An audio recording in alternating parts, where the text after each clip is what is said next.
এক ছোট্ট গ্রামে রাজু নামে একজন মানুষ থাকত। রাজু ছিলেন খুব দয়ালু ও শান্ত স্বভাবের। তিনি সবসময় পশুদের ভালোবাসতেন। গ্রামের মানুষরা বলতো, রাজুর মতো প্রাণীপ্রেমিক মানুষ খুব কমই পাওয়া যায়। রাজুর সবচেয়ে প্রিয় সঙ্গী ছিল তার কুত্তা টমি।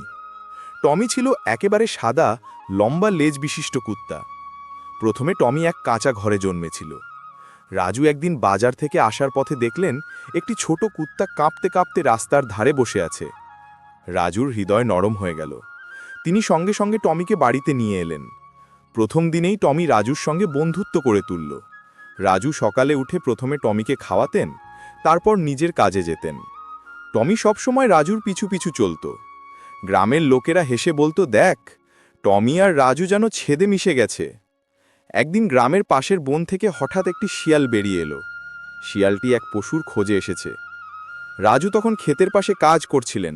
টমি দ্রুত শিয়ালটিকে দেখতে পেল এবং তার ধারালো ঘাসমুখের দাঁত দিয়ে শিয়ালকে ধমক দিল। শিয়াল কিছুক্ষণ দাঁড়িয়েছিল, তারপর ভয়ে পালিয়ে গেল। রাজু আনন্দে বললেন, দেখ টমি, তুমি আমার রক্ষা করেছ। টমি লেজ দুলিয়ে আনন্দ প্রকাশ করল। বছর বছর ধরে রাজু ও টমির বন্ধুত্ব আরও গভীর হলো। রাজু বৃষ্টির দিনে টমিকে ছাতা দিতেন, গরমের দিনে ঠান্ডা পানি। টমি কখনো রাজুকে ছাড়ত না, এমনকি রাতে রাজুর বিছানার পাশে ঘুমাত। একদিন রাজু অসুস্থ হয়ে পড়লেন। তিনি শয্যাশায়ী ছিলেন। টমি তখন পাশে বসে রাজুর হাত চাটছিল। রাজু বললেন, টমি, তুমি আমার জন্য সত্যি এক ধন।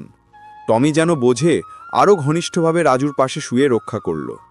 গ্রামের মানুষরা এসে দেখল কুত্তা কতটা ভালোবাসা ও কৃতজ্ঞতা দেখাচ্ছে।